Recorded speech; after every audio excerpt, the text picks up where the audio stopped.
Hello and welcome to the DFG podcast. My name's Sean and joining me as always is the one and only Dante Boff, Mr. Boffman, man. How are we? I'm good, but it's a bit of a shame that our previous conversation talking about the rise of Hitler in Nazi Germany, Hindu extremism in India, the Economist's take on Indian government and its status as a rising superpower.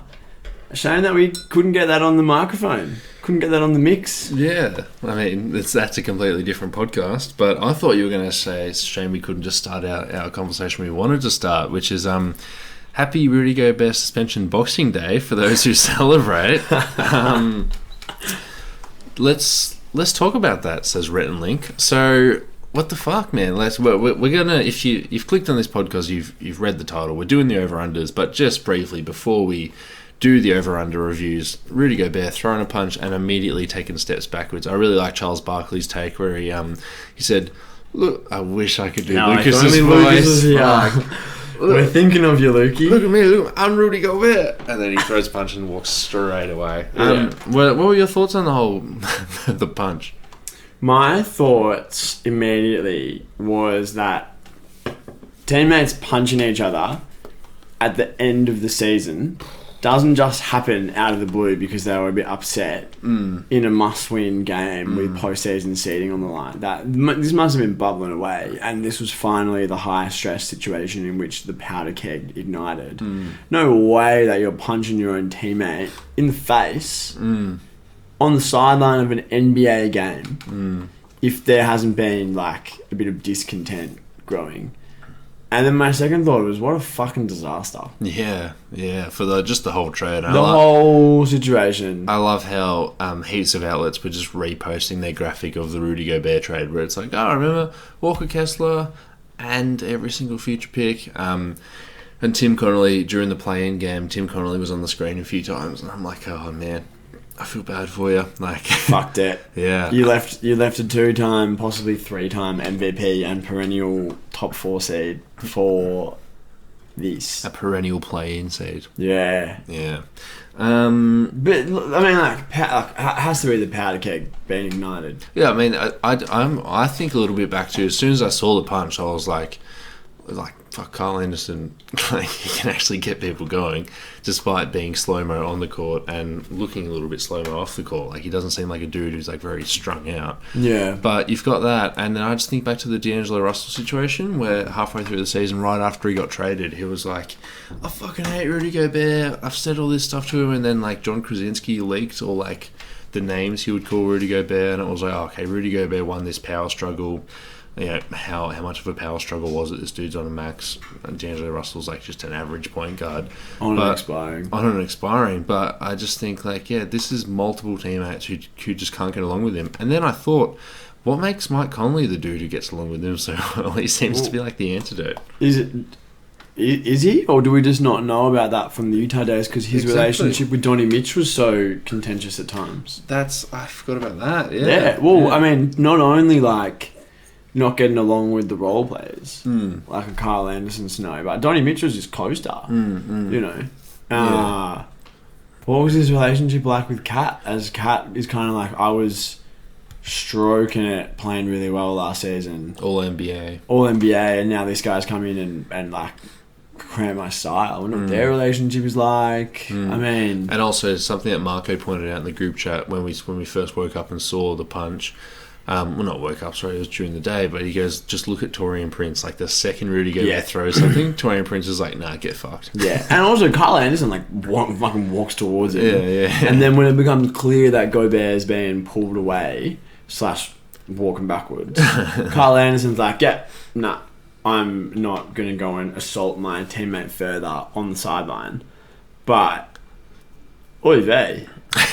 Not good. Yeah. And then what was the other punch? Bones punched Plumlee. Yeah, Bones and Plumlee. It wasn't really a punch. They were just like really getting into it, and then sort of like pushed off, like a little bit of a footy push where it's like you grab their jersey or just like say get out of here. But if I happen to make a fist action as I push people away, But that's like if you thought Kyle Anderson, role player fighting with a washed up defensive player of the year, was bad, like wait till you get the backups for the Los Angeles Clippers, Bones Highland and Mason Plumlee. I don't remember like ever seeing that once, let alone twice, like on the last day of the season. Definitely not on the last day, but we saw a few fights in the Miami on the Miami bench this season with Jimmy Butler and Spo, and then Dwayne Dedman, who eventually played one more game in the next 20 and then got just waived or cut. So there's been a few more fights. Obviously, Draymond Green throwing a punch at Jordan Poole in training. It's almost its own thing though, because it's Draymond, and it's like a lot of things could happen with Dre. You could say Draymond Green and then say a lot of things, and I'd believe it. Like sort of, he gets like a bit of a Dennis Rodman pass. Yeah, almost. Like kind of like that. Whereas Bones and Plumlee is pretty fucking random, but like Carl Anderson is random as well. But Gobert seems to be like a repeat culprit. If Draymond Green gets a Dennis Rodman pass, then like Rudy Gobert gets one, but like from the negative side. Yeah, like it's like every single time he's involved in something, it's his fault. Yeah, and there's higher scrutiny. Well, he does seem to be the problem carrying over from one franchise to the other. But I can't remember it happening on the last day of the season when teams that were like had like lots to play for. Like the Clippers had like seeding at stake between them and the Warriors, who was going to get the 5th seed. Yeah. Which is non-preferred because the 5th seed plays the Suns and the 6th seed plays the Kings. It's broken so well for us. Are you upset as a non-Warriors fan that the Warriors are going to play the Kings and then like just a hobbled Memphis or the fucking Lakers, and then it's just like, okay, the conference finals will be a real team? Are you upset that we've got it so good? I'm not upset, but what I am is just absolutely blindsided by your hubris. That your team is the 6th seed again, and you're just putting yourself in the conference finals. I literally don't think there's any other outcome. All right. Also, it would be great to live life with your confidence when it comes to the Golden State Warriors. I could achieve so much. We're getting Andrew Wiggins back. Draymond Green is healthy, playing well. Steph's playing well. Moses Moody played well for the last 10 games of the season. Jonathan Kuminga's a real NBA player. We traded for Gary Payton. Right? Yeah. He's in the rotation now. He's healthy. Klay Thompson led the league in 3-pointers made for the first time in his career. Yeah. Kevon Looney once again played 82 games, had 16 rebounds in the last game or second last game. And everyone's like, man, Loon's just, Hakeem Olajuwon. It's just... Can you just then tell me something? How does it work between the 6th seed and the 3 seed? Who plays more games at home versus on the road? The Beam team. So Sacramento will play more games at home than Golden State. That could be problematic for Golden State, considering that they only won 11 games on the road all season. Do you want to... And now they're going to have to... Do you want to bet a Choc Carib Bear, which you might have had way too many of them over Easter? Happy Easter, by the way. Would you bet a Choc Carib Bear that throughout all of the Warriors games in Sacramento, you don't hear a Warriors chant? Nah, because I'm not going to... What a silly bet. I'm not going to be tracking that. I'm going to be tracking it. Yeah. I'm going to post it on my personal Instagram story. You actually are built different. I didn't believe it when they told me about you, but it's true. Everything they said is true. I said some shit the other day just about the Warriors, and then you just immediately responded and you said, Sean Carroll, you are just one of a kind operator. Yeah. And I was grinning on the other end of the phone. I was fucking... I'm not sure it was a compliment. I know it wasn't, but I loved it. It's like, yeah, man. There's going to be a massive Warriors chant in the California state capitol, and I hope it's on Sunday. Everyone's going to drive down to Sacramento in their Teslas. Is it up or down? It's probably up. Yeah, fuck, who knows? Yeah. Yeah, I'm divesting myself of my American geography knowledge, starting right now. What were we talking about? Warriors, got a good break. But can I say, the Clippers, if you're, match day 32 in the EPL, right? Yeah. Is it 32 or 34? What's the last game? Man, it's all, for the season? Yeah. It's 38 games. 38. So, match day 38, you know how you're like, you're sitting there going, oh, we're going to get relegated. Southampton's up 2-1 against Crystal Palace, which, if this happens. Yeah. If you're the Clippers and you're sitting on the bench and one of your 20 assistants is there and he's like, hey, the Warriors just put up 55 points in the first quarter. They're going to win, which means if we lose and like Minnesota or New Orleans lose, we can dodge Kevin Durant in the first round. I reckon it's worth a shot. But they decided it wasn't worth a shot. Yeah, everyone played in that game. Yeah. Like, Kawhi played like 38 minutes, which is fucking all more the merrier for me as a Suns fan. Like, fucking go, play him. Play him all those minutes. Get him warmed up. Kawhi famously hates playing minutes in basketball games. Yeah, I mean, Russell Westbrook played 40 minutes and Kawhi played 36. But that's not great for winning, though, is it? Well, it was in this game, but... like, does it matter if that's not great for winning in the series? Yeah, Ty Lue doesn't know that. For comparison's sake, there were Josh five. Okogie played 27. There were 5 players that played above 30 minutes for the Suns in this 5-point loss to the Clippers in Los Angeles. Can I guess them? Yeah, you can guess them. Sabin Lee. How many minutes did he play? 27. I said 5 players above 30. Okay. So 27 would be an unlikely. Jamie scratched that. 34. 44. But he had a good stat line. 25 and 9. Josh Okogie Yeah. played 32 minutes. 30. Torrey Craig played 37. Torrey Craig played 6 minutes. Resting. DNP load management. Bismack Biyombo 31. Bismack Biyombo DNP. Damn, you're resting him. Did Dominatin play? No. Jock Landale? He played 21 minutes. Oh, Darius Baisley. Darius Baisley played 27, so he's not even included. Right, who the others are Damian Lee and Terrence Ross, who played 31 each, and Ish Wainwright. She ished on my Wayne until I righted. Played 32. So that team playing the Clippers starters lost by 5 points. It's right. You only have to go 4 with them. Yeah. You can. I've learned this as a Warriors fan. If you actually win the first 4, you don't have to go back to the other stadium to play. Yeah. Well, the thing is, in my family, we were raised not to put the horse before the cart. I mean, the cart before the horse. If we were putting the horse before the cart, we'd be getting where we were going. Anyway, you know what I mean. All right. Can you introduce what we're doing here? Yeah. Well, I mean, yeah. if you clicked on it, you kind of know. But we're doing our over/under reviews. So at the start of the season in October, we pulled the latest Vegas odds for teams over/unders, and we basically went through each team and we decided: are these teams going to go over or under on their season win total projections? And now it's time to hold ourselves accountable, which is something that we love to do at the Deep 2. Fuck, we love it. Because if we're not going to do it, who is? You know?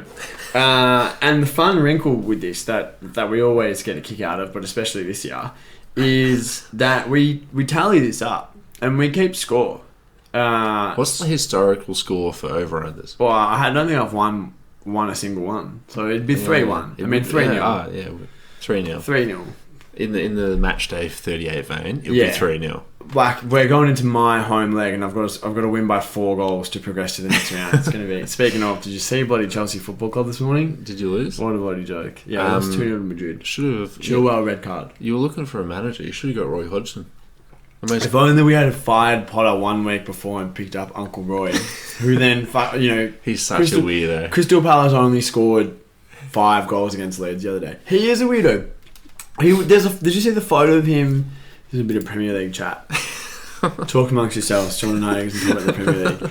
There's a photo of him in Leeds because they played in Leeds on the weekend. He's just walking around Leeds on his own wearing his Crystal Palace club tracksuit with RH on the breast, like his actual club issue tracksuit, his hands in his pockets. When he became the Watford manager, down the end of our final season in the Prem, he came in, and then I follow Watford on social media, but I don't know much about soccer. Yeah, and then they're like, oh, here's Roy, and who's his right-hand man? Like, he's got an assistant. I don't know. Okay, so he's got an assistant that he brings everywhere. Wherever Roy goes, Boy. he brings this fella. Like, this dude's just got a lifetime job as the lead assistant on Roy Hodgson's fucking coaching staff. Yeah. And he looks like, I don't know if you watched Ted Lasso, but he looks like the beard. He just looks like some weirdo who's got no life other than to make life beautiful for his head coach. Would you, if I told you the name, would you... No, I wouldn't. Ray Lewington? It's so British. Is it this guy? Yeah, that's the photo. Yeah, Yeah. He's always next to him. Pretty. Yeah, like, bloody hell. yeah. Bloody hell. Oh, we do love the footy. We do. Anyway, So let's classic kick it off. introduction of the over-unders. Within 35 seconds gets sideways for some Premier League chat. The But top of the Eastern Conference in the Atlantic Division was the Brooklyn Nets, whose number was set at 45.5. So when we looked at this number, we were looking at a team with Kevin Durant, Kyrie Irving, Royce O'Neal.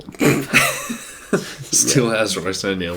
Ben Simmons. We thought Ben Simmons was going to be a basketball can player. we ban him again? Oh, he actually might still be banned because nothing's happened. Nah, we unbanned him. We unbanned him, but he... We unbanned him in Philly, but I feel like we rebanned him. Oh, no, we banned John Isaac. Yeah. Yeah. Who? So, yeah. Yeah. Voldemort. So we both hit the over here at 45.5, and they actually hit 45. Yeah. If I had told you at the start of the season they would get to that 45 just because Mikal Bridges put in like a fucking go-to ball handler scoring option, you wouldn't know what to believe. But what was the thought process here going over? Well, for starters, I'm absolutely sick about this because I vacillated wildly It's on the half. pod, and I was like, I really don't feel good about it, but I'm going over. Yeah. The thought process going over was it can't possibly be worse than last year. But as I was saying that, I was unconvinced at the time that Simmons could stay healthy and that Kyrie would.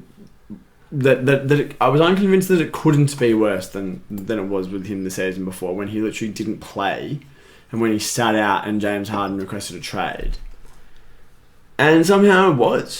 Somehow it went from him being a loopy teammate in and out of the lineup. The coach has been fired. Kevin Durant wants out. Steve Nash was the coach Steve at the Nash start was of the the season. coach. And then it goes from... But they like the coach. They like... It goes to contract negotiations, then it goes from we're not offering you the max to I've requested a trade. Yeah, you also forget the point about retweeting the anti-Semitic film. That bloody anti-Semitic film. Like, you might have been sitting there going, oh, he's probably going to, like, do some weird thing with a vaccine or get injured. It's like, no, he just retweeted an anti-Semitic film. he got suspended for, it was like 8 games or something. Yeah, but it was like... It was an indefinite suspension until he apologised. Yeah. And then he didn't apologise for like 2 weeks. And then he donated money, but the Anti-Defamation League... It was a... Anti-Discrimination League, Anti-Defamation League, the bloody New South Wales Supreme Court. Mate, wouldn't be the bloody Supreme PC Court, police. But yeah, it's a weird season. I can't feel bad about hitting over here. Kevin Durant was No, shit. I feel bad. I feel bad about it because like so I went back and re-listened over the last couple of days to these episodes just to increase a sense of accountability not only for the number but for the takes. And I was so right about this team. And I've been right about this team all along. You just didn't know. I've been right about this team from 2 years ago when I declared that they've made a Faustian pact and sold the soul of the team to the devil by getting into bed with Kyrie Irving and kowtowing to him organisationally. And that it could not possibly work out well for them. And I was right. And I didn't have the conviction to follow through and go under. Because even despite all that, Kevin Durant just put in a 55, 40, 90 season. He's pretty good. He's pretty good. If Kyrie was suspended for 82 games and you've just got Kevin Durant and a bunch of role players, you're probably going over 45. Turns out he's pretty good. And then the other thing was there was just no drop off once they traded Kevin Durant because Mikal Bridges came in and averaged 26 points per game on 47 where are we 47 38 89 shooting splits. Where I'm from we call that the gentleman's 40 50 90. Next team was the Philadelphia 76ers, whose number was set at 45.5, and the question was, is this a 50-win team? And you and I both said yes, and they got 54 wins and were the 3 seed. I liked this because a full season of James Harden, Joel Embiid, bringing out every PR manager he can find under the sun and just like putting together an MVP case. And he did, and he was an MVP worthy player. Might win it. I would disagree. I forgot that he won the scoring title last year. Did he? Yeah. Damn. And he won it again this year, so he's back to back. It's pretty cool. I saw someone compare Luka to Carmelo Anthony. Okay, well, sure. Yeah, cool. So, what are your thoughts on the Philly over here? Take your lap. No, there's no lap to be had here because I feel like it was Pretty low number. Yeah, it was a low number. It was less than what they'd won the year before. An extra year of Harden and Embiid together, and Why was this so? Because they got DeAnthony Melton, they got bringing PJ Tucker, in Melton, Daniel Tucker. House. Yeah, I don't know why. I don't know why I said Daniel House. I apologise to the listener. Daniel House was mentioned as a key feature when we were doing this previous one. I say we move on. This was a low. This was an easy one. I'm just on that Embiid thing though. On old man Joel, back-to-back scoring titles. He's the first centre to win it since Shaq. Yeah. Jim Harden, Yeah. 2018 to 2020, he won 3 times in a row. Ah. Hasn't He's like the first player since Billy Bob in the 70s to win the scoring title and the assist title. He and Kevin Durant are the first and only people to do 3 in a row since Michael Jordan, 96 to 98. I mean, it is Pretty good company. It is something. Oh, it's definitely something. Yeah, let's move on to the first of our disagreements. Oh, Wow, we really love when we finish each other's disagreements. sandwich. Bloody hell! Speaking of sandwiches, you made some Did some you bloody see- rockin'. But no, I haven't been in the group chat, but I heard there was Nichols chat. I was going to say you made some bloody rockin' burgers before. Alright, what were they? Tell the listener. Pulled pork and coleslaw with, you may have heard of it, Heat Check hot sauce. What's that?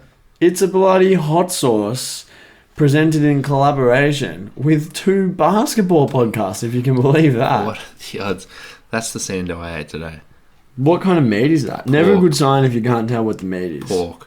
Is that? It looks like fat and gristle It right is. there. It is. Is that good? Yeah. Gristle. Well, it's not gristle, it's just fat. Did you just Yeah. fart? No, I didn't. That would have been funny. Alright. But good on you for calling attention to it on the podcast if I did. First of our disagreements, the Boston Celtics. Their number was set at 55.5. They ended up winning 57 games. You hit the over, and I hit the under. Might I mention, Ime Udoka had just done something to warrant a season-long suspension and potential firing, which wasn't great. Rob Williams was going to miss until 2023, I believe. He was out for the rest of the year. Yeah. Al Horford was another year older. Malcolm Brogdon was traded for such cheap, crap little Daniel Tyson, a bad first-round pick, because he was such an injury question mark. I feel pretty good about going under, and it's only a game and a half over. Yeah, I mean, I felt good about going over, but I wasn't expecting Joe to be good. and I also wasn't anticipating him to be the most cringe person in the entire NBA, which Would you have gone under if you knew that he was this cringe? purely on vibes, I probably would have. Yeah, I mean, that royal family, I mean, should we do a little bit of role play? Who am I? You be the reporter, I'll be Joe Mazzola. I was going to be Kate Middleton. So Joe, what was it like coaching out there with the royal family in attendance? The royal family? Yeah, the royal family that were courtside. You mean Jesus, Mary and Joseph? I only recognise one royal family. Jesus, Mary and Joseph, the most high. Yeah. Isn't that the worst thing you've ever heard? Like, shut up, bro. It's a freaking basketball press conference. Anyway, I was confident that this team would be able to sustain their play from the second half of last season. The teams that lose the way they did in the finals could go one of 2 ways. Like, you either just go, oh man, we just lost. That was our chance to beat an aging team. Or you just band together and get better, and now they're title favourites. Well, I mean, their best players are 24 and 25 or whatever, Yeah. 25 and 26. Like, it's... Yeah. I think Jason Tatum might even still be 19. Their best players are right in that prime where they are still getting better. And then the rest of their squad's just veterans. And not necessarily veterans in the sense that, aside from Al Horford, like, their bodies are betraying them or they're getting older. Like, Brogdon's around 30, Smart's around 30. Like, Grant Williams is probably closer to 30 than you would think because he was an older draftee. But, like, they've got these guys who have been there, done that, who've just been winning for, like, the last 4 years. So I felt good about over on 55. That, by the way, that argument you just made, a great reason for young teams to push for the playoffs. Like, if OKC plays a first round series this year, incredible. And as we said off air, just Jalen Williams trying to guard Nikola Jokic for 4 games. That is going to be so funny. Like, Jokic might take 5 shots because he's just going to create a wide open shot every single time. And he Gordon touches might it. have 10 dunks. Yeah, I mean, this is a great reason why your young teams should try and get there, because, to use one of the most famous examples of the early 2010s, anytime you're playing 2K, Doris Burke would tell you this, but the Thunder, the season before they made it to the NBA Finals, played the Lakers in a 1-8 seed matchup in the first round and went to 7 games. And Durant, Westbrook, Harden, Ibaka all got such valuable experience going against the championship team. And the next season they were able to actually get into the postseason and make the most of it because they had the experience. Because you do have to go through the gauntlet a little bit to develop the hardness of mental makeup to get all the way through. Or you can be the Wolves and just never win a first round playoff series. Yeah, well, I mean, or almost never get there. All right, next team, the New York Knicks, whose number was set at 39.5, which would have put them in at the 10 seed, which just seems so stupid. They won 47 games, which is 7.5 games over. Seems so stupid. You and I both picked the under. To be fair, we were just coming off a very bad Julius Randle season. He bounced back to the all-star form he was in, actually becoming an all-star. Maybe he didn't deserve it over his teammate, who was the straw that stirred the drink, but whatever. Jalen Brunson turned out to be an all-star caliber player. Emmanuel Quickley just became a very, very good bench player. Just Quentin Grimes is a starting shooting guard. That's just who he is now. We weren't too sure about that. He wasn't getting included in Donovan Mitchell trade talks, and we're like, come on, that's a little bit much. Like, you don't have many assets. You and I aren't fans of Rowan Barrett, and we might never be fans of Rowan Barrett, but it just doesn't matter because he's the 4th option on that team. And yeah, they traded for Josh Hart and just made the team just a little bit deeper. I loved the acquisition of Isaiah Hartenstein, and he is just a backup center, but just a deep team like this. You were talking about him as Rudy Gobert 2.0 potential. Yeah. I stand by it. Like you shouldn't, but it's good on you. Yeah, we both missed here. What are your thoughts? I mean, I missed more heavily than you did because not only did I ridicule the idea of doing a podcast with a partner who would say something like the Knicks could be a good team, I ridiculed the idea that they could be a 5 seed and they finished at 47 wins and the 5th seed. I ridiculed the idea of Quentin Grimes being just a great rotation player who was worth not being thrown into D-Mitch trades. And I predicted the Jose Mourinho 3rd year curse striking on Tom Thibodeau. And instead, not only did he stick around and lead him to the freaking playoffs, but he's a legit coach of the year candidate. Yeah, but also, like, don't play your best players 39 minutes on game 82 when you've got nothing at stake. That's still shit. That's still shit, but look where they are. Yeah. Look where they are. I mean, we both missed on this, but I feel like I owe the Knicks an apology. Yeah. I owe that guy an apology who commented on my Tibbs article from 2019. What did you say? I just said, like, the Knicks are making a mistake for hiring Tibbs, and it's only going to last 3 years. I quoted your Jose Mourinho thing, saying Tibbs will never win a cup in Tottenham. And then the guy... It is the history of the Tottenham. But this guy's like, right after they made the playoffs, was like, are you going to, like, reshare this? It was on Medium. He goes, are you going to reshare this and, like, address this? As Imagine being a hater on Medium. Imagine trolling through Medium just to hate. But yeah, I mean, they're there, and they've still. I'm not a big believer in their picks. Like they do have like a top 15 protected Charlotte pick, which I don't know if you've seen. Well, and depending on the lottery, how the Mavs go. Yeah. If the Mavs If the 11. Mavs fall between 11 and 14, the Knicks get their pick, which would be funny. Be hilarious, actually. Maybe they can use that to trade for a disgruntled star like Luka Doncic. We both missed there. Now, the Toronto Raptors, whose number was set at 44.5, which would put them in at the 8th seed, we both hit the over and they won 41 games. Where did we go wrong? Everywhere. Everywhere in this team. Yeah. It seems like the vibes have left the building. That's shocking. Van Vliet has not really progressed since his All-Star season, and Nobi is really good for that. He might be on the all first 8 games of the season team with Brogdon and a few others, but he is kind of, I think, hit his ceiling as an on-ball playmaker, and even really as a slashing wing, and he's better cast as just that stereotypical 3-and-D. He's old Mikal Bridges. Which we're hoping he could be more, and it's kind of disappointing that this seems to be where it's at. And Siakam, God bless him, has kind of never been able to take that next step into like a true like number one on a good team option. And then again, like, is there a more mismatched team in terms of roster construction? Like they traded for Jakob Poeltl. Why is this team buying in? They lost the play-in game to the Chicago Bulls. Yeah. It's a bad scenario up there, and there were rumours throughout the season that Nick Nurse might not be back with the team, which we just didn't believe.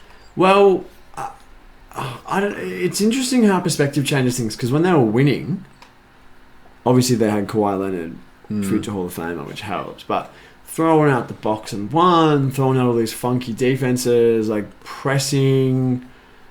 It was like, wow, this guy's a really outside the box thinker. And this season with them, it just the janky zones that were so successful for them in their postseason runs of yore have kind of looked a little bit desperate, and kind of they haven't been able to do the basics well. And just not for nothing, Scotty Barnes last year, Rookie of the Year, set the house on fire. Instead of coming in this season and picking up where he left off, he's kind of stagnated a little bit. And doesn't that Scotty Barnes Rookie of the Year over Evan Mobley look a little bit worse now than it did 12 months ago? Yeah, it doesn't look great in retrospect. And look, he would have been the engine that just made this thing go, because Fred VanVleet just sadly isn't doing it. Luckily, I traded high on him in my fantasy basketball league, which I came fourth. How did you go? Oh, yeah, you came fourth. The next team. Me too. The next team are the Milwaukee Bucks, whose number was set at 52.5, and they won 58 games. We both hit the under, and we both got that wrong. I actually don't know what the rationale was for this. Why did we hit the under here? We went under because Chris Middleton was going to be missing a substantial part of the season. Turns out he should have missed the whole season. Yeah. And it looked like their depth was thinning out. You were not really happy with Bobby Portis and Grayson Allen as I'm very much still not as rotation pieces on a good team, and then the fact that Joey Ingles was going to miss half the season and then come back off of a torn ACL as well threw a lot of things into doubt. But I think so. I don't know if you said it off the top. We both went under.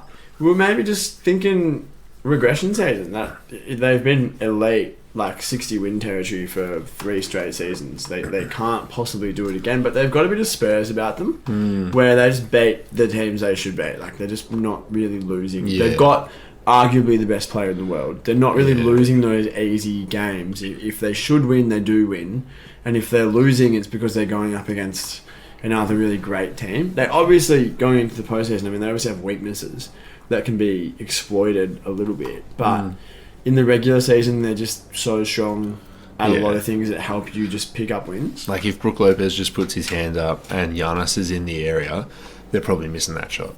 And that's the beauty of having a really foolproof defensive system that you can just lean on for the regular season. Yeah, for the regular season. But 82 games, you got to get through it, and 58 wins, like, they kind of haven't felt like a 58 win team, but 58 wins doesn't lie. You don't luck into 58 wins.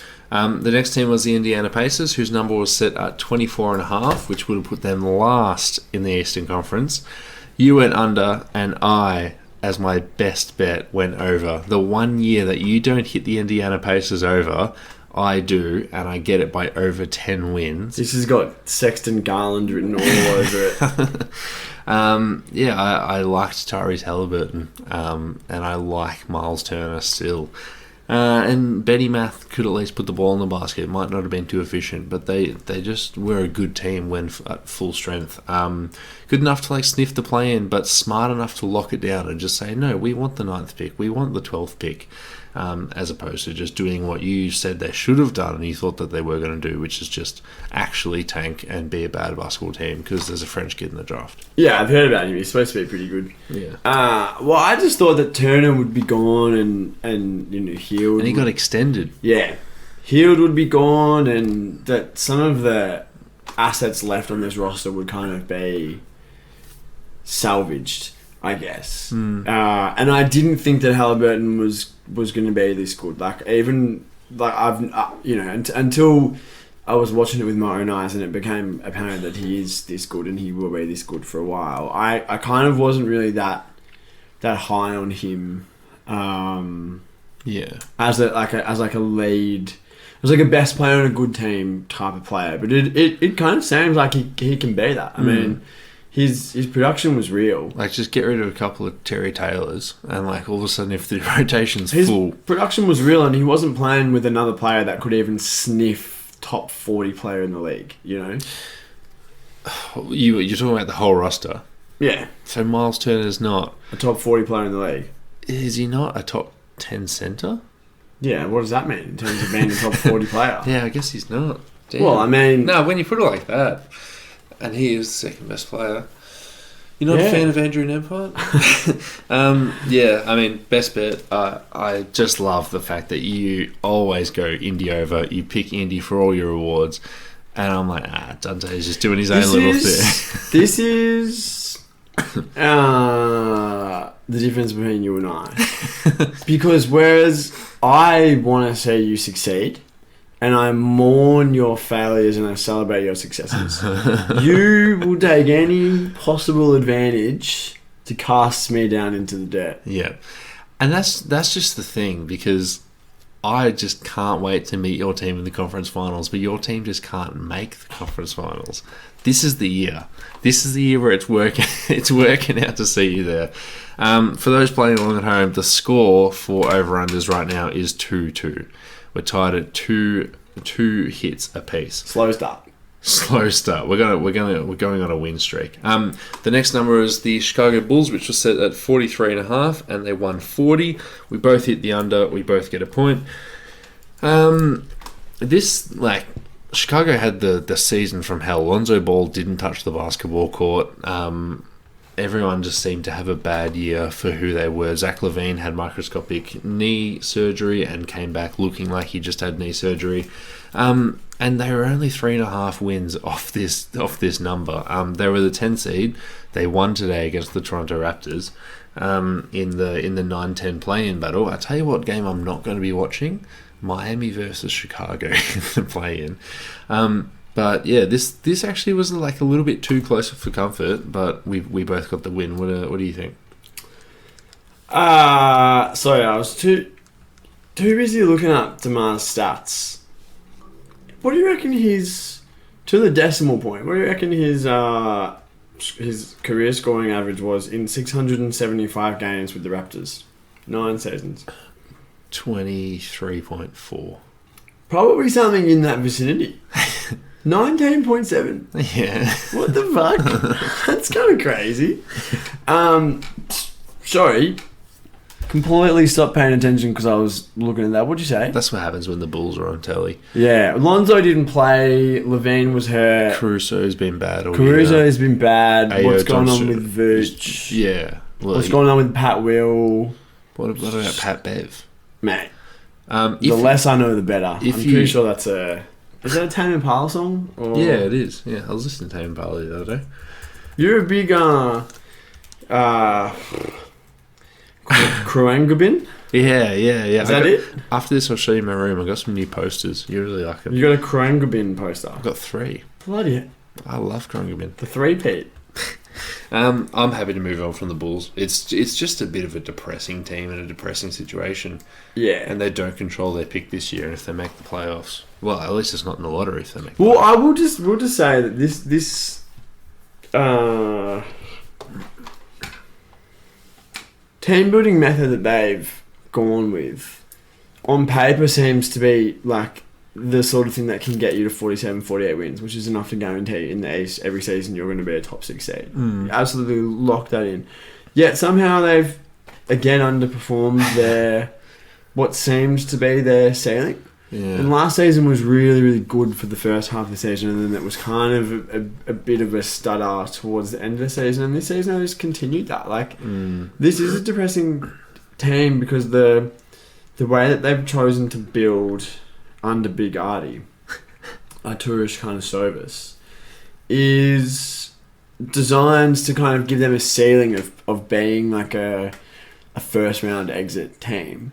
And the fact that they're really struggling to even get to that, like not even being able to post a 500 record, is depressing because a lot of these other teams that are in this vicinity, like young and trying to get better, or like old and on the decline and not able to get it done, they're just in the middle again. And there's a word for that, there's a phrase for that, but yeah, something to do with some exercise equipment. The next team, the Cleveland Cavaliers, whose number was set at 46.5, and they ended up winning 51 wins. We both hit the over, and we both get that one correctly. I feel like this was a pretty good number. Like, what was the reason to ever go under this number here? Like, was this before or after the Donovan Mitchell trade? it was after. Why would anyone go under? Yeah, I think it's pretty cut and dry, particularly with Mobley coming off of a Rookie of the Year adjacent performance. Allen looking really, really good, and Garland coming off an all-star season. And they kind of fixed all their problems from last year. The problem last year was that Garland was hurt and they had no one else who could dribble the basketball. So what did they do? They went and got one of the most prolific scoring guards, who's also a pretty handy playmaker. And even after, like, they had Raul Neto, where last year they just had no, like, 0 points. Did they roll out Tim Frazier? I feel like every desperate team gets Tim Frazier off the G League once upon a time. And they brought back Ricky Rubio, which was a reason that you and I thought would, like, obviously boost this number. He actually had 0 factor on their season whatsoever. But vibes, though. Sure, vibes. Every locker room is better when Rick Rubio's there. But, I mean, that was one of the reasons why I was also like, yeah, definitely go over. But it actually just didn't matter. They were good enough, and yeah, they should be a top 3, top 4 seed for the next 5 years. 50 wins, which, you know, for a young team is nothing to sneeze at. The first time they're making the playoffs since LeBron left. Yeah. Doing what neither John Wall nor Bradley Beal has ever been able to do. Yeah, that's so interesting. The next team is the Detroit Pistons, whose number was set at an astronomical, fucking huge 28.5 wins. We both hit the under. They won 17 games. This team, Troy Weaver said he wanted to make the playoffs. So they tried to make the playoffs by getting Bojan Bogdanovic, who had a, like, you know, miraculous season. Croatian Kevin Durant season. Like, he was taking much worse, much more contested shots and absolutely nailing it. They signed him to an extension, I believe. Did they work out an extension after the trade? Don't quote me on that one. He averaged 21.5 points on 49, 41, 88 shooting. Yeah. On a team with no spacing and no other good players. That's pretty impressive stuff. Yeah, he's got $20 million for the next 2 years after this. Age 33 though. Pretty good coin. If you can get it. But yeah, this team's just bad. And I won't start it yet. We'll definitely start this in the future. But Troy Weaver might be bad at his job because he wanted to win games here. He wanted to win games, yes, but after Cade went out, it was clear that wasn't going to happen. True, I guess I'm not. Also, that's a big factor in this, isn't it? Yeah, because he played 10 games or so. Would have played not more than 15 games. And luckily, it was like a hand injury, so you're not worried about any like lower body extremities. You kind of are worried though about like guys that have gone now. Cade's now in his 3rd NBA season, and I'd be surprised if he's played 82 games in his career because he missed time in his rookie season as well. He's played 76 games through 2 seasons. He played 12 games last season. So, I mean, yeah, you're not worried about it because it was a hand, but all of a sudden your number one pick's played 76 games and he's in his third season when you're expecting a return from a number one pick to be like, this is an all-star season. That's kind of the going rate for, not to say that he couldn't do it, but like, fuck, you'd want to have seen a bit more. I will just say it was a shin, not a hand injury. Yeah, you want to see a bit more, but like, let's check in on this. Like, 6 months. Well, 6 months a game wouldn't be being played, but but definitely like not great, and the vibes aren't. This was an easy under at the time. Yeah, but and it's only gotten easier since they failed to win games. It was confirmed when Cade went out that they wouldn't be competitive, and that's what they ended up being. Did they have the worst record in the league? I think they did. 17. They did, and by some distance as well. They locked it in, and like. The Spurs and the Hornets had a few like cheeky wins late in the season, and the Spurs and the Rockets are five wins ahead of them, tied for second and third. Yeah, and it's like, how can you just not pick up a win against it? Like, because teams don't try down the end of the year. Well, that's the thing with these like win totals that not specifically for Detroit because they were set a bit high, but these win totals it's set at like 22, 23. It's pretty fucking easy to win 22 games even if you've got bad players. Yeah. I think the Spurs are going to be one of the more interesting numbers on this board. Finishing up the final 5 teams of the Eastern Conference, for those playing at home, we're tied 5 apiece. The Miami Heat, whose number was set at 48.5, they won 44 games. You hit the over, I hit the under. Sean takes a narrow lead of 1. I need to take my victories where I can get them. I feel pretty good about this. Like, I didn't sit there and say, the Miami Heat don't have enough 3-point shooting and all their role players are just going to get worse. But I've just never been a massive believer in the Miami Heat.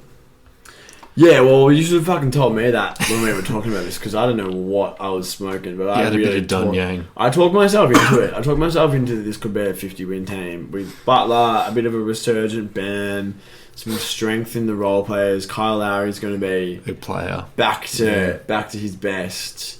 How's that going for him? Well, he had a career high. He had a season high of 31 points in the play-in game, but those stats don't count because the play-in game stats don't count. So his season high is something like 27. But yeah, just horrible. Came off the bench, and the Heat commentators have been saying, look at him come off the bench. He's averaging 11 points, but he's +6 in those numbers, +6 per 100 possessions. And it's like, Gabe Vincent's just a better player than you, but that's bad for the Miami Heat. Definitely bad for the Miami Heat. I don't know what I was thinking with this. Yeah. Only 4.5 games under, but it didn't feel like it. Well, similar to the Miami Heat, the Atlanta Hawks 46.5. They won 41 games, which 5.5 lower, and we both hit the over, so none of us get a point there. But yeah, we should have seen this from a mile away. I loved the staggering of the point guards. I love the fact that they're going to have 48 minutes of real point guard play with DeJounte Murray and Trae Young. And it's just not that cool. It's just like they're just not very good at basketball. Trae Young also isn't a great 3-point shooter, despite that being his best talent this year. And if now Joe he's on the trade Mazzulla is market. the most cringe coach, Trae Young is the answer as the most cringe player. Yeah. All I could think about doing a little bit of prep for this, re-listening, was that 2 seasons ago, the start of the season, the world was his oyster. He was saying the regular season is boring for me now. Yeah. And the Atlanta Hawks have not won 85 games in the next 2 regular seasons. He says that the regular season's boring for him because he beat the Philadelphia 76ers that just had the most like the most incredible chemistry the worst chemistry situation of all time where Ben Simmons doesn't take a shot in the 4th quarter or whatever. It's kind of crazy. Also, I just had a moment the other day where I was like, when the fuck did Sadiq Bey get on this team? Yeah. He got traded for 4 seconds. 4 seconds. This obviously happened on that trade deadline. I was overseas. Yeah. I missed this true. one. Yeah, you were overseas. I missed this one, and I saw someone refer to Atlanta Hawks small forward Sadiq Bey, and I was like, what the actual fuck? And then he closes at the 4 over John Collins. Yeah, well, I've just done a quick check and saying, what's he up to? He's still shooting 40% from the field. Yep. So Golden State traded for Sadiq Bey. We traded Sadiq Bey to the Detroit Pistons. So for James Wiseman. Yeah. And then we moved Sadiq Bey to Portland for 4 seconds, and then Portland moved him to Atlanta. Okay. I think that's how it worked out. Not that he's been moving. Not that he like Carmelo Anthony got a Hawks jersey. Well, he did get a Hawks jersey this time. But yeah, it's just not a great situation. Awesome at 2K. Like still just a fucking incredible team to play in 2K because DeJounte Murray hits his mid ranges. He's one of those rare players that hit contested middies. Trae Young, he's good at floaters and he's not great at threes in the game. You use the stick or you use square when you play 2K to shoot? Square on J's and stick on layups. Yeah, stick on layups, but you square on J's. Yeah. It just feels great. Just to see, because I mean, I just rarely make step backs. So yeah. Whenever I do need a step back, I don't feel great about it because the shot clock's running down. Yeah. And that's why you need the stick. Yeah. And the fact that we're talking about stick or square means it's time to move on to the Charlotte Hornets, whose number was set at 36.5. They won 27 games. We both hit the under. Beautiful work done to. Nice, clean. Incentive to lose. LaMelo Ball's going to miss the start of the season. And then he had 3 injuries on like the same leg. Not great for their future, but great for over-unders. This was the single most bizarre over-under line set. Like in the moment, like this team was never going to sniff 36. And you know what? They only sniffed 27 because they went 500 over their last 24 games. Because Bryce McGowans beat Luka Doncic twice in a week. Yep. That's pretty fucked. The Washington Wizards, whose number was set at 35.5, they won 35 games. I went over, you went under. You just got in here by half a game. I was a little bit higher than you were on this, and I didn't even like Kristaps Porzingis, who, you know, is like... Don't say it. Whatever you're going to say, don't say it. In the discussion for All-NBA third team. Yeah. I shouldn't have said it. No, because, like, it's true... But we just don't want to talk about it. Where credit the is discussion true. won't happen on this podcast. If he makes All-NBA third team, this is going to be one of those ones where 2 seasons later it's going to be like, oh, really? You're gonna be like, I don't remember that. Yeah. That's how it's going to be. Yeah, no one was watching it. Yeah. The thing with All-NBA third team as well is that you usually don't get on if your team wins 35 games. Yeah. Also, the Washington Wizards, I think their number should be set at 35.5 for the rest of history.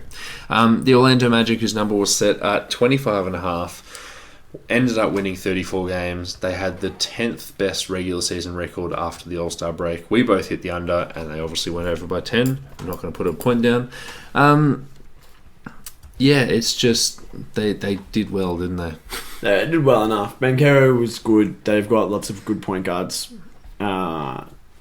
That's all I have to say. Well, the Markel Fultz resurgence. Whenever I see him like throw down a windmill and have 25 his dunks have been points, really nice. But he's also been a good player. He has been. I think of you when I see him. Yeah. I thought you would be. I'm really happy for him. In another universe, he might have been on my team when I'd returned from Nepal in 2019, but it wasn't to be.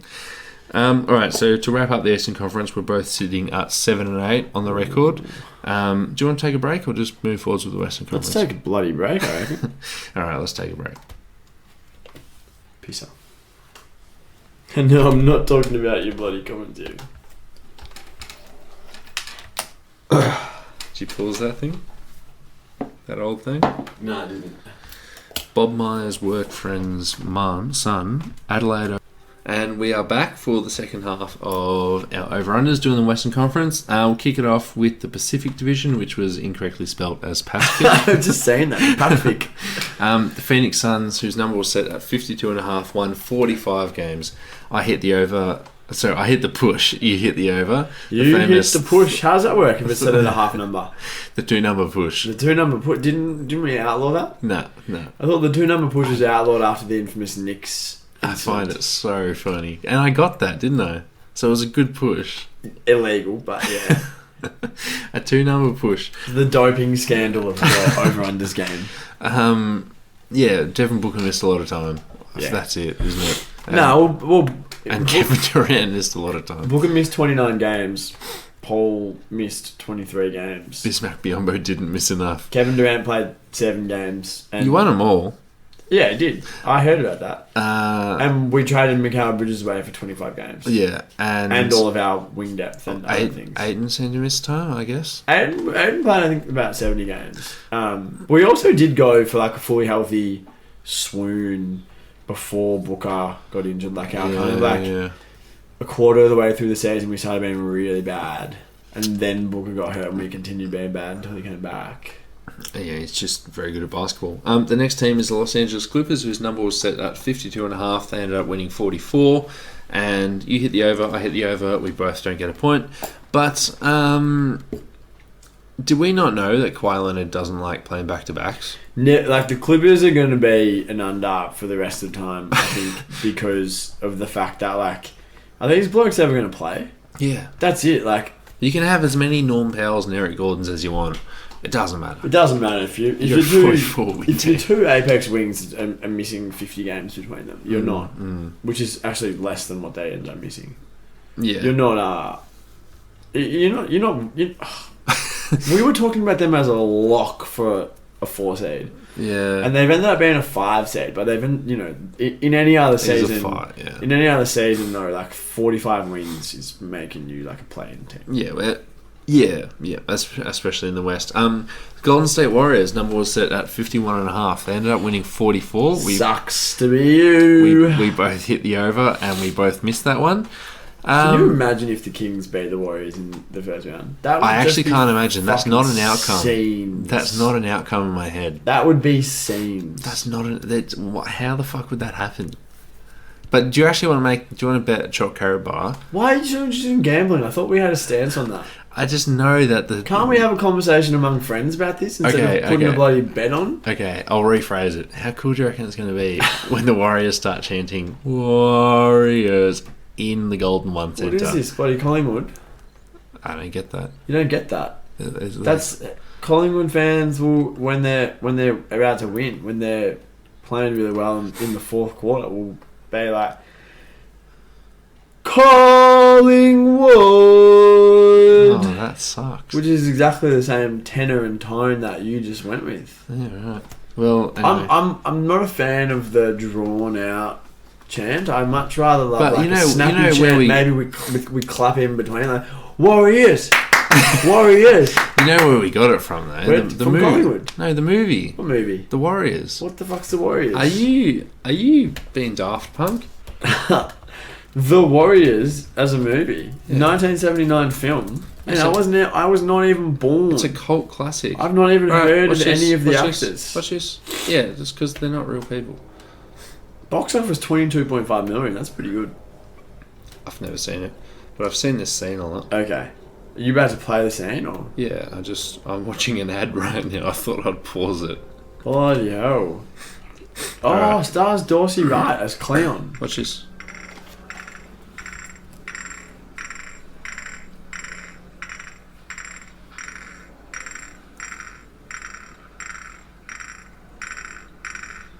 What's happening? He's got bottles on his fingers, beer bottles on his fingers. Post-apocalyptic America. Are they like surgically attached to his fingers, or is he just putting them on there? He's just put them on there.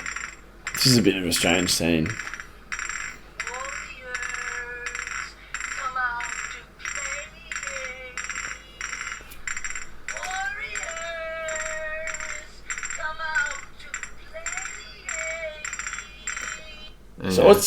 So he's a bit of a deranged character. What's his story? I don't know. I've never seen the movie. You've never seen the movie, but you. All right. Okay. Sacramento Kings. Their number was set at 32.5. Is this the biggest discrepancy in numbers? The Pacers were only 10.5. Wait, say that again. I was reading the plot summary. Is this the biggest over/under difference with the Kings to actual wins? The Kings? Sorry. I thought we were talking about the Warriors. Yeah, we moved on. Do you want to talk about the Warriors down season? So it started off... No, I was just... Hold on. I was just reading... You talk amongst yourself. I was just reading the plot. So the Pacers went over by 10.5 wins. I'm just having a quick squeeze. The Hornets would have been out by about 11 10. Or so. The Magic were out by about 10. Yeah, this has got to be. The Jazz by 11. The Oklahoma City Thunder by 14. Still, the Kings are the... The Kings are the Kings. The Kings are the Kings, bloody hell. The Sacramento English. Who would have bloody thought about that? So you went under. I went under and I went... I didn't go hard under. These guys were kind of like a cup casualty for me because I was picking other teams to go over and someone had to go And under. I don't worry about that. Wow, seriously. I mean, jump on to the fucking deep2.com and read your latest article on why the new CBA is bad for basketball. If you want to hear Sean Carroll's opinions on the cap. That's cap, bro. I thought the Kings were going to be decent, but not very good. I thought the Kings were going to be Wizards-esque. And I didn't go hard under. I went kind of like, 32 is pretty low, yeah. But I wasn't taking them seriously at all. I was not taking them seriously one bit. And I do, maybe just put it out there on the public record, to former and now current Sacramento Kings fan, Alessio Conte, a friend of the pod, I apologise because I was not giving this team and the New York Knicks are the two teams that I didn't give any sort of respect that I should have. And that's fair enough. What did we say at the start of the episode about things that we love? Accountability. I've got to step up here and I've got to take one for the team and say... You can just take it for yourself because I hit the over. I'm going to take one for the team and say, on behalf of the Deep 2, I'm sorry, Kings, for not giving you your respect. And I want my damn respect too. In retrospect, that was a little... In retrospect, that was a little bit cringe, wasn't it? What you just said? No, LeBron, and I want my damn respect too. Yeah, but everything about LeBron is a bit cringe. That's my favourite saying. Yeah. For the Put yourself in situations where you're uncomfortable.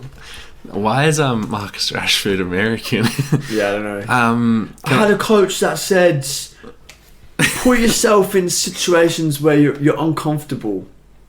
Yeah, for the listeners, Dante just pulled out the most natural during conversation. Yo, that's my favourite saying. And it was fucking hilarious. Oh, God, should have been there.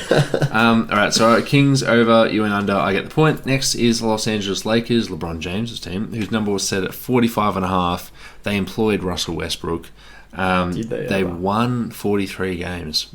I would say staggeringly close. Staggeringly close because of the non-Russell Westbrook games. We both hit the under, so we both get a point. I'm marking that down there. What are your thoughts on this Lakers number? What were you listening to us at the start of the year? Well, I was thinking high 30s, low 40s. I wasn't thinking 43. Did you mention the name Austin Reeves starting wing?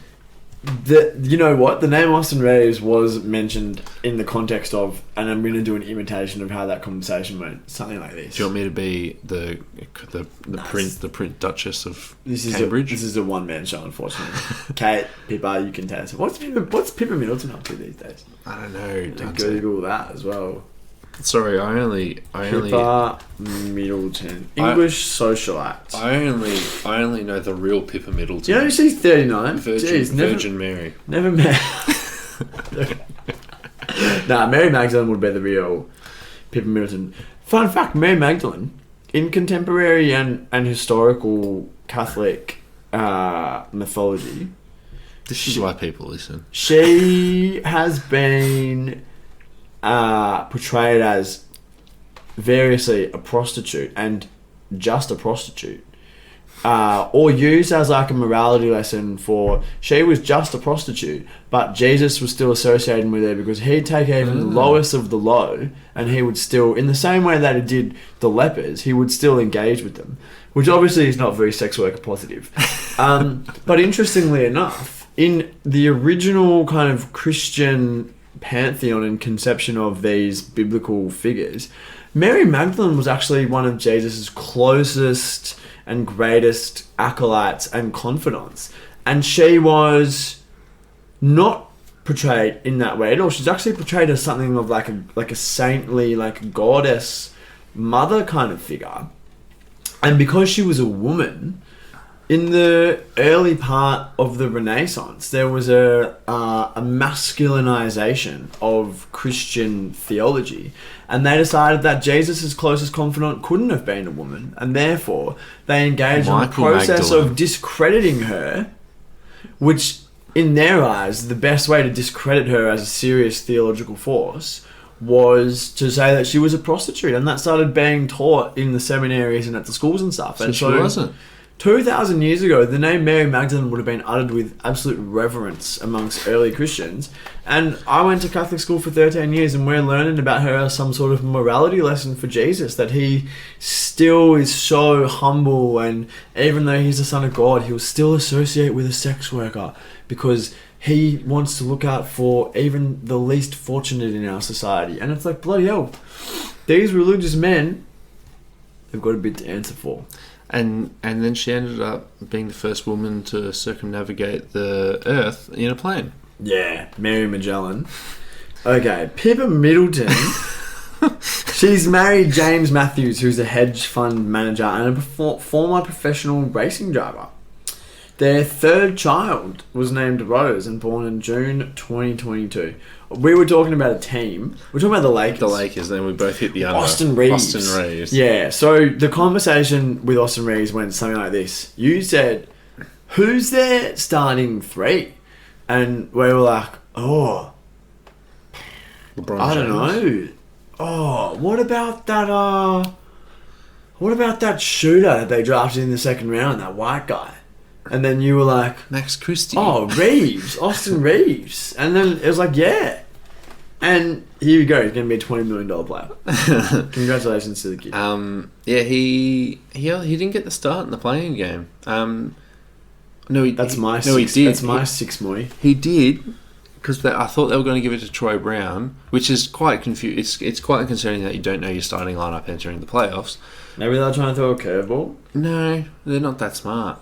Also, whenever they put Rob Pelinka on the telly and they're just like, oh, one of the smartest GMs, he orchestrated this trade to bring in Jared Vanderbilt and Malik Beasley. And then you look at him and he just looks lost. And he's looking around and it's like, oh, you forget that he also traded for Russell Westbrook. Yeah, you forget that. Yeah, he's kind of he's undone his mistake there. Yeah, he's managed to wriggle. Although, like, credit where credit is due, that's a blinder of a trade. Yeah, forget the fact that Vando has actually been like a really useful piece for them. Yeah. Getting out of that for only giving up one first round pick and getting off Russell Westbrook. Let's judge it again in 5 years. Nah, let's judge it now. Well, the Lakers, if they haven't won the title, they've been a pretty good pick to own. LeBron James is going to be playing on the Magic in 5 years. All right, the next team is the Memphis Grizzlies, whose number was set at 48.5. We both hit the under, and they ended up winning 51 games. Bit of a weird one here. Why do we hit the under? I don't think we expected Jaren Jackson Jr. to be genuinely like the defensive player of the year kind of vibe. That's actually this is weird that we've gone under. Yeah, it is weird. This is one of those ones where you kind of just have to look back and say, yeah, I don't know what was going on with this one. Because even though we are basketball experts, and even though you, the listener, do come to us because you love our insightful analysis and you love the way that we resist succumbing to the hot take culture that has permeated basketball media over the last 7 to 8 months. We do get it wrong sometimes. Yeah. We're not infallible. And I think this one is one where I'll speak for both of us. We're pretty happy to put our hands up and say we'll take the L here. Yeah, I remember saying, I remember saying I was a little bit worried about Ja Morant touting a gun on Instagram Live and being suspended for up to 8 games. But I didn't think that should matter too much because they had Tyus Jones, but I still went the under, so it is a little bit confusing there. The next team is the Dallas Mavericks, whose number's set at 48.5. 10 wins less. They tanked the last two, and they're being investigated for tanking it. By the way, the Dallas Mavericks actually said, no, we went to the league and said, hey, we're going to tank these last 2 games. These are our reasons. The one reason, the top 10 protected pick owed to the Knicks. And then the league turned around and said, no, we're investigating you for tanking because they kind of outlawed it a couple of years ago. I don't want to be a narc, but I'm siding with the league over the Mavericks. As opposed to like... In terms of just what if it's a he said, she said. Yeah, no, that's... I'm that's siding fine with the league over Mark Cuban. By the way, we both hit the under, and we got it. This one was... Yeah, but this is one where it doesn't feel... Yeah. It doesn't feel like we should get the points here because... Can I just like this is completely fair, but can I go back to that point? So the league is investigating it. I understand you don't want to side with Mark Cuban on that. Mark Cuban said to Tim Cato, I think, or Tim McMahon. He said, "Oh, this year I really tried to step away from the spotlight and just like stop commenting in the public eye." Doesn't sound like it at all, especially when he goes to a press conference and says, "I wish we got a chance to match an offer on Jalen Brunson." And it's like, he's an unrestricted free agent. You don't get to match that offer. And he goes, "No, look at this text." And he brings up a text between him and Nico Harrison saying, "Hey, they didn't give us a chance to match the offer." And he's like, "What? I thought he promised." And then he said Rick Brunson got in the way. He's just saying everything inflammatory that he shouldn't be saying. But on the league investigation thing, why aren't they investigating the Portland Trailblazers? It just happened 3 weeks earlier. Yeah. Weird. Well, I guess the only difference is that Dallas was mathematically in contention for the play-in. Okay. When they shut it down. When they shut it down, whereas Portland that's a good point. Portland had started to fall behind because they're bad at basketball. Yeah, because they were more on that later. Because Portland were not going to be as bad as they ended up being, but they had started to separate from the pack behind. So I think that's why the league is investigating. But bloody hell, I mean, like, nothing that Mark Cuban comes out of his mouth is believable these days. But this feels like we shouldn't get the points for it because, like, neither of us was thinking they were going to win 38 games and be the 11 seed. Like, what the actual fuck? And I mean, I know we talked about it when it happened. Did it happen whilst I was away? It must have. The Kyrie Irving trade? They fucking traded everything for this guy. Good players. Who's not only the biggest crackpot in the whole history of the NBA. See episode 13 of this podcast. He's an unrestricted free agent. And so your options now is you either lose him or you give him the max, and I don't know which is scarier. Or worse for the long-term prospect of, like, this team being good and Luka Doncic sticking around. Yeah, and then Luka Doncic saying, like, the report's coming out that by the summer of 2024 he could request a trade. I don't know how they do the maths on that, but yeah, scary for a Utah fan. Oh, it's not maths, it's common sense. The next, I mean, like, maybe they're looking at, like, he's got 3 years left in his contract. Kevin Durant is forced a trade with 4 years. True. Left. Yeah. San Antonio Spurs number was set at 23.5. Let's do these two teams together. Yeah, we did them together. last the Houston Rockets and the Spurs set at 23.5. They both won 22 games. We both went under. We each get a point.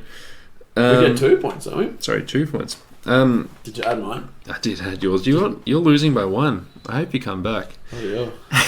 So do I. Incentive to lose. Got a little bit scary when the Houston Rockets beat the Denver Nuggets twice and the San Antonio Spurs won a couple of games here and there. Nothing more to add. Did you like Keldon Johnson being a number 1 option and think that they might win 30 games? Nah. My fantasy team didn't like it either. What about Malachi Branham? You said that you thought Malachi Branham had. He's good. No, I still do. He's got had the highest all-star potential. Yeah. And I was thinking about it in the car this morning on the way to work when I was listening to that pod. I'm not afraid to admit I don't even know who Malachi Branham is. I didn't watch a single Spurs game this season. I'd never seen Malachi Branham play, so I'll take your word for it that you think that he's going to be good. He is a shot-creating 6'5" small forward who's best cast as, like, the worst defensive player on your team. Luckily, he plays the position where you kind of can't get away with being a bad defender unless you're literally elite on offense. February. Give me the total stats. Oh, I don't have StatHead Premium. Fuck. But I bought merch. I should be. Anyway, Give me and the listeners a player comparison. Monte Ellis. Oh, Jesus. That's pretty good. That's. I mean, for a dude you drafted like 27th or something. Yeah. Is that where you got drafted? 20th. 20th. But sturdy. Like, he's got Desmond Bain shoulders. So, like, he does have the defensive potential. Does he have Desmond Bain arms? Have a look, mate. Have a look for yourself. Let me just go. Malachi Branham stats after February. Bloody hell, it's good radio. Where's StatHead when you need him? Nah, anyway. He averaged like 16 points. Nah, after February. He averaged about 12 points after February. Yeah, he averaged about not 16 points on the season. The FGs starts with a 4. Yeah, he averaged 10 points on the season. Yeah, but after February. Yeah. The FGs don't end. The second number after the 4 is higher than 5 for a bad team. Yeah. Anyway, that's too much. New Orleans Pelicans, their number was set at 42 wins. Sorry, 44.5, and they won 42. We both hit the over, and we both missed that one. Yeah. Zion Williamson, is that it? Nah, because we were kind of building in that Zion would miss time. Yeah. That's weird. Was that predictable? Jesus Christ. Jesus Christ. Thank fuck I'm not Marco and I don't have to deal with the prospect of rooting for a team for the next X amount of years where you can't even flip a coin and say, maybe my best player will play this game. After they lost the play-in game against the OKC Thunder, I quickly checked the group chat and Marco's like, Josh Hart and Randall, or like Josh Hart and Brunson for Zion Williamson. But like, would the Knicks do that? He's played 114 out of 246 NBA games. Yeah, but if Cade Cunningham's done that, it's a different story. But for his career, he averages 26 points and he's shooting 60% from the field. So yeah, that's something. So, but why did we still go over? We were both kind of predicting like 45, 46. Okay, that they would it's be not crazy that they would be in and amongst it in the next group, the next tier after the top 4, which we viewed as pretty stratified. That they would be competing for a playoff seed, which ended up being the case. Just that everyone in the West kind of won like 4 games less than what they should have. Yeah, and then didn't really give them to anyone. Yeah, they just spread them amongst themselves. Yeah, so I think, yeah, this team would have been. I think you made the point in the GC the other day, but this team would have been much better if Brandon Ingram had like turned it on the way that he has for the past 4 to 6 weeks for the rest of the season. All right, now I'm currently in the lead of Dante here with 12 correct predictions. Dante's got 11. We have 5 more teams to go. And if you're rooting for me right now, I would quickly tell you to change. Why are you spoiling it? All right, I'll cut that out. No, we're leaving it in. Nice Kylie. You've got no sense of the moment. The Denver Nuggets, 49.5, I thought was extremely low. We both hit the over. We both got that right.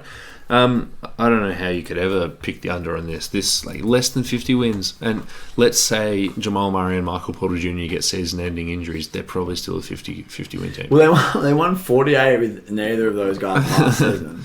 Yeah, which was the basis of our analysis. It didn't go further than they won 48 with both of those guys last season. They'll have both of them. They can't possibly win less than... Bruce Brown turned out to be like their 4th best player. Yeah, which is pretty fucking He's cool. kind of been like that though, like on literally every single team he's ever been a part of. Even going back to Detroit when they weren't very good. Yeah. He was probably the 4th best player on some of those Nets teams. Yeah, well, I mean, like, he's closing every single game because he's good at basketball. Yeah. But now he's a backup point guard, and now he's, like, got a really nice dunk package. Like, I don't know if you've seen some of his, like, transition highlights. Fair enough, if no.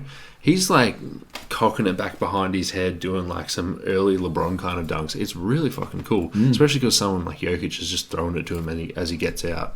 A little bit around face disease, so when he does do the little flex like that, it looks a little bit silly. But I reckon I could... average 2 points a game. This is a bit Sam Reeves of me. Shout out to Sammy Splash if you're listening. I reckon I could average 2 points a game playing on the Nuggets. Denver Nuggets. Yeah, like not on any other team, but I could leak out for a Jokic fast break. I reckon I would be like Theo Pinson and Jared Dudley and just keep getting gigs even though I'm not good at basketball. Why do you say that? Chemistry wise. You reckon you're not punching your teammate in game 82? Nah. I reckon I'd have you on my team. I reckon I'm such a positive. Like you put me on the Houston Rockets right now, they're winning 35 and everyone's getting along. I would probably consider myself to be a pretty happy-go-lucky character. Like, are you bringing up the vibes in the team chapel? Put me on a Put me on a team with 15 Americans, and I'd become a grumpy bum very quickly. Right. So if you're on the Nuggets, you've got like 2 Eastern Europeans. Yeah. Put me on fucking like a Euro heavy. No, but fuck. Like, you're just gonna Although I wouldn't be going on the Euro dinners because God knows what's getting said. God knows what's getting You're said. sitting at the shisha bar, not Yeah. partaking because you're not one to go for the backy. Yeah. And you're sitting there just sipping on the cokes, and you're Yeah. like, oh God, you probably shouldn't be saying that. Yeah, I guys. didn't know you could say that about the Bosnians. But apparently it just got said. I didn't know that was a slur until you've just used it. Yeah. As well. Low key. For all of the cultural issues that professional sports have, bloody hell, you do not want to get the mix near the Eastern European table at the dinner. Good God, don't get the translator on that one. Next team, the Minnesota Timberwolves, whose numbers set at 47.5. They won 42 games. I loved Rudy Gobert before this, and I was like, put Rudy Gobert on a basketball team and you're going to win over 50 games, no question. I don't care if it's an ugly fit, just put him there. I also had Anthony Edwards for most improved player. You went under, I went over. You get the point. The scores are now tied. Wow. Yeah, I was very cautious about this team because, It's such a shit fit. It was such a shit fit. Cat going down early in the season didn't help, to be fair. But it was a very iffy fit. And I think the prevailing opinion was like, it'll probably work because they're both really good. And because Gobert is the system unto himself. But he's had his worst defensive season as a player, basically. Yeah. Since he entered the starting lineup, this is as bad as he's ever played. He was good behind Enos the Penis Cantor. Enos the penis. Enos the penis freedom. Doesn't quite have the ring. But this man spreading penis freedom. There's no way to assess this team without kind of starting with D'Angelo Russell. If your point guard isn't steady play, do they hit this over if Mike Conley's there on day one? No. Okay, cool. No, absolutely not. I was going to say there's no way to assess this season without looking at the trade itself. And let's Cat's not 6 weeks. Well, yeah, fair enough. Ant Edwards was an all-star, wasn't he? He was a reserve. Yeah. Good on him. He was 1 of 12. Kermit Kessler or whatever his name Kermit was. Wilkes. Kermit Wilkes. He was 1 of 12 in the playing game and kept shooting. Yeah. Good on him. Hey, someone famous and dead once said, I would rather be 0 for 30 than 0 for 4 because that means you stop believing in yourself. He said that. I think it was Kobe. Oh. He's watching, but... Oh my God, that's the 8. It's 8:39. Oh, Kobe had 81. Shit, he's Fuck. watching. Just as everyone who's listening to this probably knows that the Gobert trade has been litigated and re-litigated. But the fact that Walker Kessler is Better. has had a better season than him. And he's got 8 years of team control. Where Rudy Gobert's getting the max for the next 3. Walker Kessler's defensive box plus minus this season was 1.5, which is bloody good. And Rudy Gobert's was almost 3 times lower at 0.6, which is the lowest of his career since he became a starter. He had never had less than 1.7. So catastrophic season for Baguette Gobert. And that brings us to the next team, I think, which is the Portland Trailblazers. I'll hand over to you for that one. Well, so there's 3 teams remaining. Let's just quickly run through the Utah Jazz and the Oklahoma City Thunder, who were both set at 29.5. We both hit the under because we said incentive to tank, and I think this was, at the exact same point of this podcast right now where it's like, okay, we're at the end here, incentive to tank, their team's going to lose. Both completely wrong, and we missed those ones. So that comes down with the scores tied. Did you see an SGA All-NBA first team tilt or a Larry Markkinen All-Star All-NBA tilt coming? Not at all. Yeah. So then that leaves the scores tied at 13 apiece, 13 out of 30, not over 500. But the only team remaining on the board to sway the win was the Portland Trailblazers, whose number was set at 40.5. You and I had a great argument because not only did you say under, you said this was your best bet to go under, and I said over and was giggling for maybe the whole entire time. something Jeremy Grant, Damian Lillard, when he's healthy, he's an All-NBA guard. And honestly, he put in an All-NBA worthy season. I loved Anthony Simon's Summer League highlights 4 years ago. And they were, 10-2 to start the year or something just crazy. And I was in the group chat.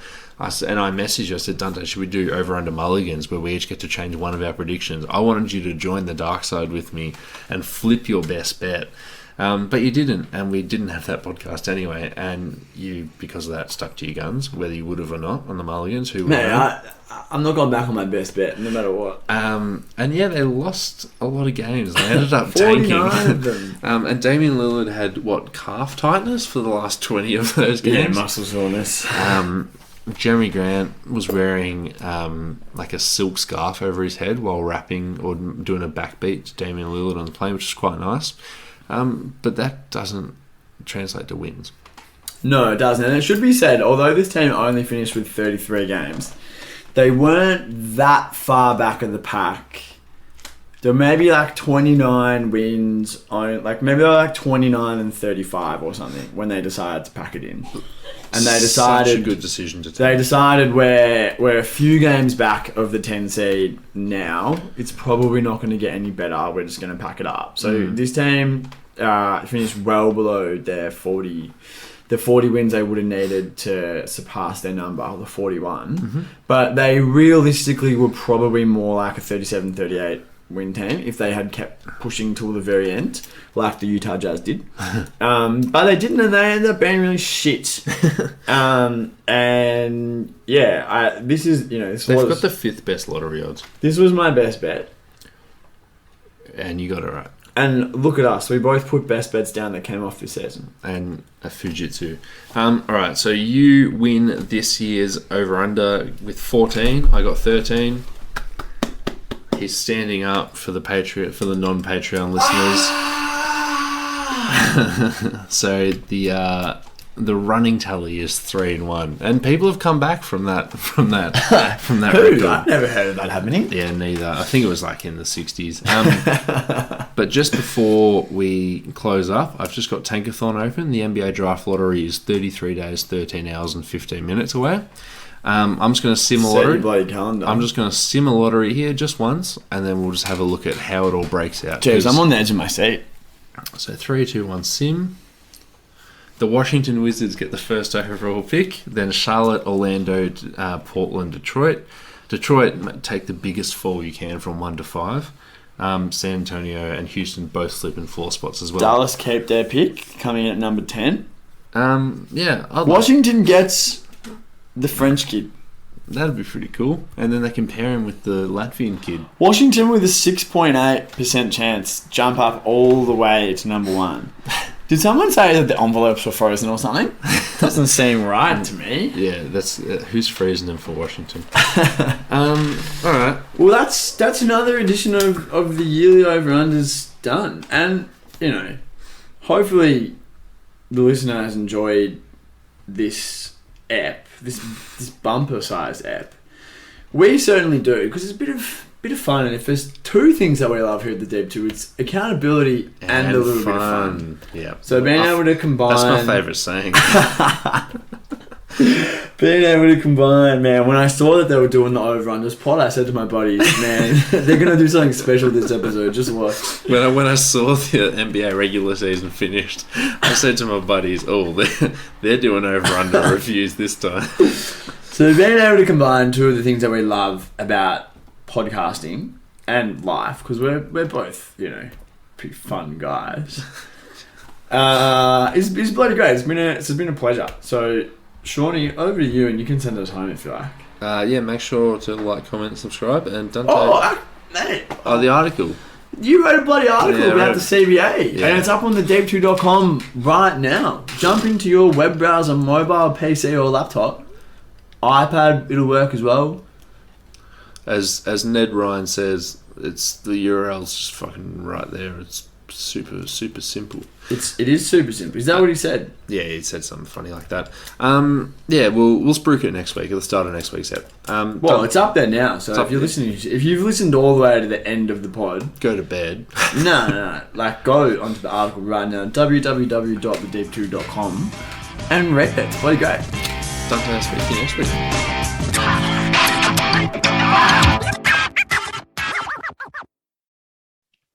We were over the moon when we first heard that the NBA was going to be televised on Australian free-to-air TV in the 2019-20 season. It didn't exactly go swimmingly, with the nasty cough halting the season and games getting cancelled left, right and centre, but it was a huge step and an exciting one for basketball fans all across the country.